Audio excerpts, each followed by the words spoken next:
अस्सलाम वालेकुम, आप देख रहे हैं मुबश्शिर लुकमान यूट्यूब चैनल। मेरा नाम मुबश्शिर लुकमान है और इस वक्त पाकिस्तान की सालमियत को दो चीज़ों से बहुत ख़तरा है। एक से बराह रास्त सालमियत को नहीं ख़तरा, खुदा न खास्ता, लेकिन उससे पाकिस्तानियों और पाकिस्तानियों की जानों को बहुत ख़तरा है। वो है डेल्टा वेरिएंट। आपको बताऊं, डेल्टा वेरिएंट एक नई शक्ल इख्तियार कर गया है, उसके ऊपर भी आते हैं। और दूसरा जो है, अफ़गानिस्तान का मामला जो है ये सर चढ़ कर बोल रहा है और ये अब आप समझें कि हम जैसे पंजाबी में कहते हैं नको नक हो गए, तो ये नको नक हो गए। इन दोनों पे आता हूँ, लेकिन उससे पहले आपने अगर अभी तक इस चैनल को सब्सक्राइब नहीं किया तो प्लीज़ कर लें, बेल आइकॉन को प्रेस कर लीजिएगा ताकि आपको मज़ीद अपडेट्स जो हैं वो मिलती रहें। ख़ासतौर ईद के दिनों में जब आपके पास इन्फॉर्मेशन कम आ रही होगी तो फिर हम लोग कोशिश करेंगे आप तक इम्पॉर्टेंट न्यूज़ लेके आते रहें। कराची के इस वक्त अस्पताल जो हैं तकरीबन अब फुल हो चुके हैं और ये बताया नहीं जा रहा ज़्यादातर लोगों को, लेकिन कोई 84 से 88% अस्पताल जो हैं और बेड्स वो कंप्लीट हो चुके हैं डेल्टा वेरिएंट के पेशेंट से। बाकी शहरों में हम कोशिश कर रहे हैं कि हमें पता चले, लेकिन पंजाब की हुकूमत हमेशा की तरह फ़िगर्स देने में वो जो है लहतो लाल कर रही है और हमें एग्जैक्ट फिगर्स नहीं है। लेकिन डेल्टा वेरिएंट के मतलब ये पता चला है कि अब जितने भी केसेस कोविड के सामने आ रहे हैं उनमें 90% जो है वो डेल्टा वेरिएंट के केसेस हैं और ये बड़ा खौफनाक है। इसकी अलामात बिल्कुल डिफरेंट है जो हम लोग पहले देखते रहे हैं या पहले हम भुगतते रहे हैं, और इसका रिएक्शंस और इसकी जो पकड़ है वो इतनी ज़्यादा है कि इसमें मोर्टेलिटी रेट बढ़ता जा रहा है और इसमें लोग मरना शुरू हो गए हैं ज़्यादा। अब इस हवाले से हुकूमत कब लोगों को आगाही देगी वो तो मुझे नहीं पता, लेकिन आप प्लीज़ अपने सोशल डिस्टेंसिंग जो है उसको बरकरार रखें और सैनिटाइज़र्स का इस्तेमाल रखें। अब अफ़गानिस्तान जो है उसके मामले में पाकिस्तान को हर तरफ से घेरने की कोशिश की जा रही है। एक तरफ हम पे तालिबान की हिमायत का इल्ज़ाम लग रहा है, दूसरी तरफ तालिबान के बढ़ते हुए हमले जो हैं उनको भी पाकिस्तान के पेटे में डाला जा रहा है कि पाकिस्तान की मदद के बगैर तालिबान ये कर नहीं सकते और उनको इतनी फतवात नहीं मिल सकती। जबकि भारत नवाज अफ़गान हुकूमत जो है अशरफ गनी की, वो किसी न किसी मौके पर पाकिस्तान के ख़िलाफ़ हज़ा सराई करती रहती है, चाहे वो खुद हो, चाहे उनके नायब सदर हों, चाहे उनके वज़ीर ख़ारजा हों। वो कोई मौका नहीं जाने दे रहे कि पाकिस्तान के ऊपर हर रोज़ कोई नया इल्ज़ाम ना लगाएं। अब इंतहा ये देखें कि खाना जंगी के करीब या जंग जो अफ़गानिस्तान में चल रही है, लेकिन उनके नायब सदर जो हैं वो स्टेटमेंट्स पाकिस्तान के ख़िलाफ़ दे रही हैं। अब अमेरिका भी सारे का सारा मलबा जो है वो पाकिस्तान के ऊपर गिराना चाह रहा है, क्योंकि कहीं ना कहीं तो उसने अपनी 20 साल की सुबकी जो है उसको लोगों के आगे नज़रें चुरानी है। वियतनाम से बड़ी मार और शिकस्त जो है अमेरिका को अफ़गानिस्तान के अंदर हुई है और बहुत बुरी तरह उनको यहाँ से निकलना पड़ रहा है और उनको समझ नहीं आ रही कि वो किसके बहाने क्या कहें अपने लोगों को कि उन्होंने $1 ट्रिलियन खर्च कर दिया, इतने फ़ौजी मरवा दिए और मिला उनको कुछ भी नहीं। अब पाकिस्तानी वजारत ख़ारजा ने कल का जो डिसीजन है जिसमें अफ़गान गवर्नमेंट ने अपने सफ़ीर को अमले समेत वापस बुलाया, उसके ऊपर अफसोस का इजहार किया। अब इसके ऊपर मुझे कुछ डिटेल्स पता चल चुकी हैं और मैं आपको बड़े वसूख से बता सकता हूँ कि वो डिटेल्स बिल्कुल सही हैं। कि पहले तो आपको बच्ची का बैकग्राउंड बताऊँ, क्योंकि बेटी है, मेरी भी बेटी है, जैसा उनकी बेटी है। तो जो एम्बेसडर साहब की बेटी हैं ये इनकी ज़्यादातर तालीम जो है वो या वेस्टर्न ममालिक में हुई है या इंडिया में हुई है। इसका मतलब है कि उनको आदत है ट्रैवल करने की, खुद से आने जाने की। यानी ये नहीं मैं उनको ब्लेम कर सकता कि वो किसी ख़ास मकसद के लिए अकेला निकली, अकेला नहीं निकली।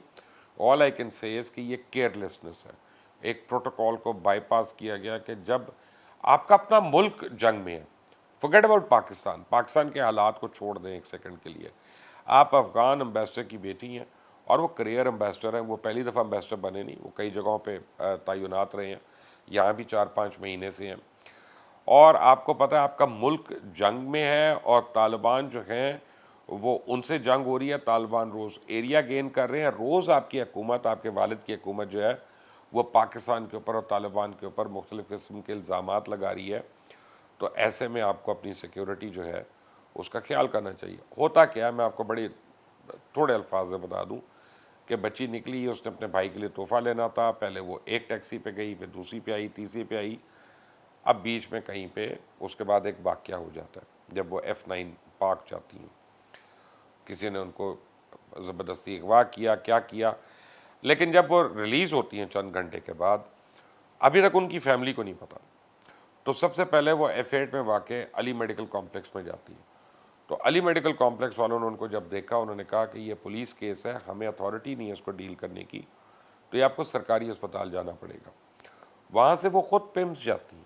اچھا, ابھی تک کسی کو نہیں پتا افغان ایمبسی میں, نہ ان کی فیملی میں, نہ کسی پاکستانی یعنی حکمران کو, اور وہ خود گئی ہیں وہاں پیمز میں. پیمز میں جب ان کا علاج یعنی کرنا تھا شروع, تو ڈاکٹرز نے یا ڈاکٹر ان ڈیوٹی نے کہا کہ یہ پولیس کیس ہے, کیونکہ ان کے ہاتھ اور پیر جو تھے ان پہ رسیوں کے نشان تھے باندھنے کے. ان کے سر پہ کوئی ایک آدھی ضرب کا نشان تھا, لیکن بیسیکلی یہ تعین ہو گیا تھا کہ ان کے ہاتھ اور پیر باندھے گئے ہیں. تو انہوں نے پہلے پولیس کو بلایا. جب پولیس آئی اسلام آباد کی تو ان کو پتہ چلا کہ یہ تو ڈپلومیٹ کی بیٹی ہیں. پھر پولیس نے افغان امبیسڈر کو انفارم کیا. اب جب امبیسڈر صاحب آئے وہاں پہ اور انہوں نے دیکھا کہ یہاں پہ پولیس کو بھی پتہ چل گیا, گورنمنٹ اسپتال کو پتہ چل گیا, اور یہ علی میڈیکل کمپلیکس سے یہاں تک آئی ہے, تو انہوں نے کہا اس سے پہلے کہ یہ میڈیا جو ہے اس پہ ہزا سرائی شروع کر دے, کچھ کر دے, انہوں نے فوراً اپنی گورنمنٹ کو یہ کہہ دیا کہ جی میری بیٹی اغوا ہو گئی تھی. اور ان کی گورنمنٹ نے جس طرح ریاکٹ کیا وہ آپ کو پتہ ہے, وہ سب کے پاس. اب یہ ہے سچویشن کہ امبیسڈر نے غالباً ایک اپنی آپ سمجھے گھریلو مجبوری کی وجہ سے انہوں نے اپنی گورنمنٹ کو پہلے ہی انفارم کیا, اس طرح سے انفارم کیا, اور بات جو ہے وہ آگے تک بڑھ گئی.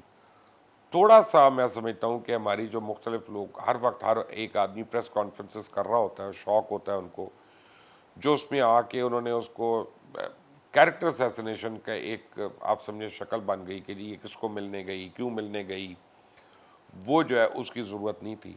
اور اگر ہم اس کو خبر تک ہی رہنے دیتے تو بہت بہتر تھا.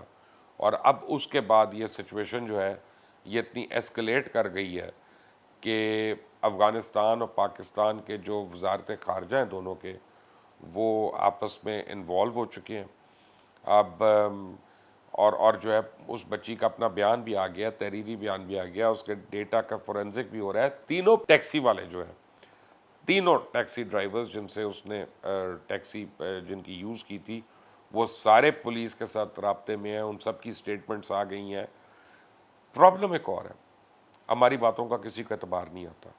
ہماری حکومت جس طرح سے ڈیل کرتی ہے چیزوں کے ساتھ, اور ابھی تک کہ کسی کو ہماری حکومت کی بات کا یقین نہیں آ رہا, حالانکہ اس بار یہ حکومت بالکل صحیح کہہ رہی ہے. اب اس کو کیسے ڈیل کرتے ہیں یہ تو وزارت خارجہ بتا سکتا ہے, میں اس پہ کیا سرائی نہیں کرنا چاہتا, کیونکہ دو ملکوں کی خارجہ پالیسی جو ہے اب وہ آمنے سامنے آئی ہوئی ہے, اور یہ بڑا حساس معاملہ ہے. تو میں اس پہ زیادہ جو ہے وہ باتیں نہیں کروں گا. بٹ جو میں بات کرنا چاہوں گا, بھارتی وزیر خارجہ جے شنکر کے اوپر ضرور بات کرنا چاہوں گا, جنہوں نے اوپنلی کہہ دیا کہ ہم نے فاٹف کو مجبور کر کے پاکستان کو گرے لسٹ میں رکھا اور یہ ہمارا کریڈٹ ہے. اب انہوں نے یہ بیان دے دیا اور ان کے میڈیا نے یہ بیان بھی کیری کر لیا, لیکن سوال یہ ہے کہ ایز اے پاکستانی, اب میرا کویشچن ہے اس کا مطلب ہے کہ فاٹف جو ہے وہ یوز ہو رہا ہے, وہ استعمال ہو رہا ہے پاکستان کے خلاف, اور اب جو ہے پاکستان کو یہ کیس جو ہے یہ اس کی ڈوزیئر بنا کے انٹرنیشنل کورٹ آف جسٹس میں جانا چاہیے کہ فاٹف جو ہے یہ تو آرم ٹویسٹنگ کر رہا ہے. انڈیا کے اپنے فارن منسٹر کی یہ اسٹیٹمنٹ آ گئی, اس کے بعد تو فاٹف جو ہے وہ فعال رہتا ہی نہیں, اور ایک بہت بڑی بھارتی سازش جو ہے وہ بے نقاب ہو گئی ہے اس چکر میں. اور جے شنکر کے اس بیان کے بعد تو کسی کو اب کوئی غلط فہمی نہیں رہنی چاہیے. میں تو پہلے دن سے فاٹف کے کردار پہ انگلی اٹھا رہا ہوں, سوالیہ نشان اٹھا رہا ہوں, لیکن اب جے شنکر نے جو بات کر دی اس کے بعد بالکل بھی اب اس میں کوئی گنجائش نہیں رہ گئی. ایک اور بات آپ کو میں بتاؤں کہ